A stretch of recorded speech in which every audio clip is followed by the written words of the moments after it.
यरूशलेम पोस्ट लिख रहा है कि अगले 24 घंटे के अंदर हमला हो सकता है। यह यूरोपियन ऑफिशियल्स के बयान को यरूशलेम पोस्ट लिख रहा है। मतलब कुल मिलाकर के खबरों में ईरान पर अगले 24 घंटे में हमले की बातें चल रही हैं। साथ ही साथ ईरान के लोग भी अब देश छोड़ छोड़कर पलायन के लिए तैयार हुए हैं, निकल रहे हैं।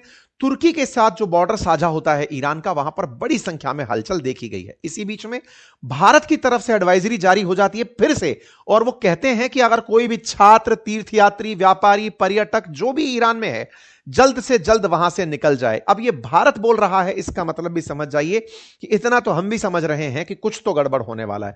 भारत की जो एम्बेसी है ईरान में, उसने प्रॉपर अपडेट दे दिया है कि भाई ये फोन नंबर्स हैं, तत्काल प्रभाव से पहुंचो और यहां से निकलो।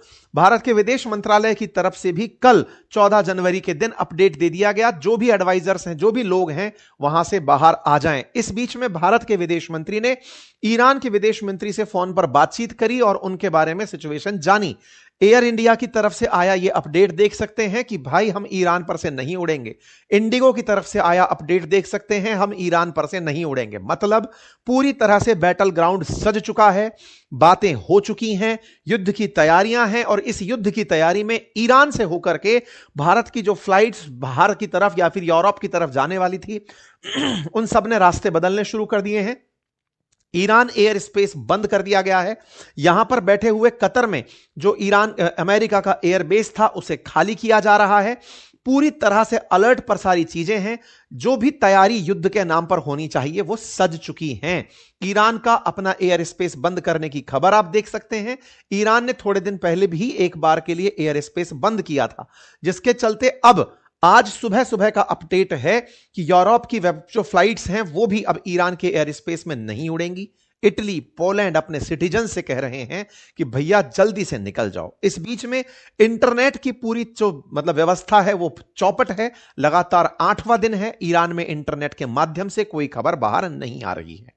ठीक है, अब यह खबर में इतना ज्यादा तड़का कैसे लगा, उस खबर तक चलते हैं। कल शाम को अमेरिका का जो न्यूज, एक तरह से समझिए ये हैंडल है जो अमेरिकी खबरें बाहर निकालता है, उसमें यह साफ साफ कहा गया कि अमेरिकी अधिकारियों ने न्यूज चैनल रॉयटर से कहा है, the US is withdrawing some personal from major US basis in Middle East. अर्थात केवल कतर में ही नहीं, अमेरिका के जितने भी मिडिल ईस्ट के अंदर और बेसिस हैं, वहां से वो लोगों को निकालने का आदेश दे चुका है।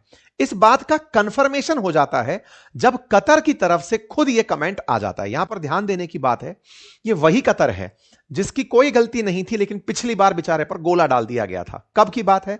ईरान इजराइल जब युद्ध चल रहा था, तब ईरान ने कतर को बोलकर अमेरिकी एयरबेस पर हमला किया था कि सुनो, तुम हमारे मित्र हो, लेकिन अमेरिका वाले तुम्हारे यहां बैठे हैं, उन पर हम हमला करेंगे। ट्रंप ने फिर यह कहा था कि ईरान ने हमें पहले ही कह दिया था हम हमला करने आ रहे हैं, थैंक यू ईरान, आपने हमें इन्फॉर्म करके हमला किया।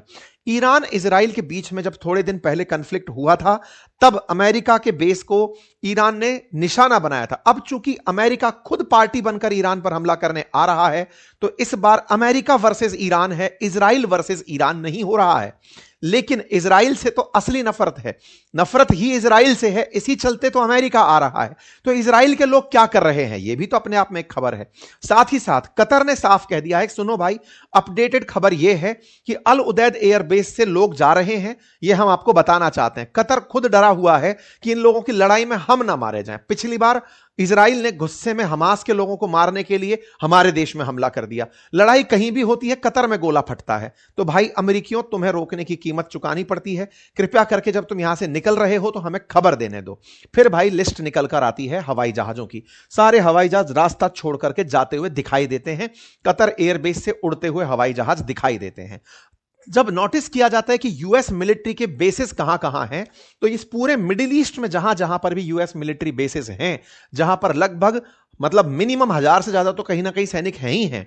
ऐसे में अगर आप देखें तो कुवैत, अल उदैद, यूएई, इसी प्रकार से बहरीन, सऊदी, जहां जहां भी इनके सैनिक हैं, वहां से बड़ी संख्या में सैनिकों को हटाने की बात चल रही है। अब सवाल बड़ा बनता है, जब हटा ही रहे हो तो युद्ध क्या करोगे? असल मायने में यह केवल एक प्रेशर टैक्टिक है।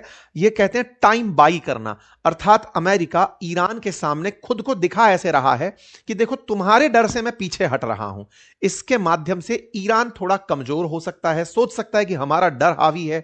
समय के साथ साथ इन देशों में यह विश्वास दिलाने का भी प्रयास है कि देखो तुम्हें निशाना नहीं बनवाएंगे, हम या तो इजराइल से हमला करने आएंगे या पानी में से हमला करेंगे। पानी में खड़े हुए जो इनके एयर बेसिस बने हुए हैं या पानी के अंदर जहां जहाज खड़े हैं वहां से हमला करेंगे, क्योंकि इन देशों को कहा यही गया था कि तुम पर कोई हमला ना करे, इसलिए हमने बेसिस बना रखे हैं। लेकिन हमारे किसी लड़ाई में तुम्हारे बेसिस पर हमला हो गया तो संप्रभुता का उल्लंघन तो तुम्हारा होगा। ऐसे में इन देशों की वास्तविकता में हालत खराब है। ये इस बात से डरे हुए हैं कि चल अमेरिका वर्सेस ईरान रहा है लेकिन मारे ये लोग जाएंगे। ऐसे में सऊदी, कतर, ये सब अमेरिका से रिक्वेस्ट कर रहे हैं कि सर अभी ईरान की सरकार इतनी भी कमजोर नहीं है कि आप उसे गोला मारकर हटा सकें। आपने अगर गोला मारा तो लोग वहां पर ईरान की सरकार के और ज्यादा समर्थन में आ जाएंगे और यह घटना बिगड़ जाएगी। ईरान की स्थितियां बद से बदतर हो जाएंगी और हमारे जो आसपास के क्षेत्र हैं इन्हें निशाना बनाया जाएगा, जिससे पूरी तरह व्यापार प्रभावित होगा, अर्थव्यवस्था प्रभावित होगी और पूरा मिडिल ईस्ट अशांत हो जाएगा ईरान पर अगर अमेरिकी कार्रवाई होती है। लेकिन अमेरिका तो अमेरिका है, उसने सारी कैलकुलेशंस पहले से ही लगाई हुई हैं। तेल के लिए वेनेजुएला पर कब्जा कर लिया है और आगे ईरान पर अगर कब्जा होता है तो उसके लिए तो बोनस पॉइंट है। ईरान के अंदर सत्ता परिवर्तन होगा तो सस्ता तेल, सस्ता गैस दुनिया को आसानी से मिलने लगेगा। तो अमेरिका तो आगे की सोचकर चल रहा है कि उसे ईरान में सत्ता परिवर्तन करना है। कल को तुम लोग भी पीछे हटते हो तो क्या फर्क पड़ता है। अमेरिका सबको एक जैसा करके बाजार बनाकर छोड़ेगा कि तुम सब तेल बेचोगे, दुनिया में हम जो कहेंगे वो होगा और दुनिया पूरी तरह से हमारी तरह से चलना शुरू करेगी। खैर, सभी प्रयास चल रहे हैं लेकिन सबकी नजर टिकी हुई है कि भाई साहब ये इजराइल वाले क्या कर रहे हैं। अमेरिका अपने लोग तो निकाल रहा है, बाकी लोग कहां हैं। तो ऐसे में देखो अमेरिकी जो डिप्लोमेट्स हैं ना वो यूएस को छोड़ छोड़ करके जाने की तैयारी कर रहे हैं। यूएस की एम्बेसी ने भी कतर में आदेश दिया है अपने सिटीजन्स को कि भाई सुनो, कतर में कोई भी अल उदैद एयरबेस तक मत जाना। इनको अंदेशा यही है कि आने वाले समय में उस एयरबेस पर ईरान जरूर रिटेलिएट करेगा। इन्हीं के साथ साथ यूके वाले भी कतर छोड़कर निकल रहे हैं कि निकल लो, क्योंकि हमला अगला कतर पर होगा। ईरान पूरी तरह तैयारी में है। यूके की पार्लियामेंट में पीएम बयान दे रहे हैं कि जो प्रोटेस्टर्स के साथ ईरान कर रहा है वो गलत है।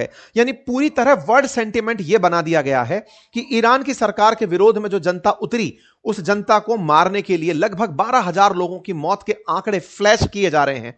ईरान उसे झूठ बता रहा है लेकिन दुनिया में प्रोजेक्ट किया जा रहा है कि लगभग 12,000 प्रोटेस्टर्स मारे जा चुके हैं।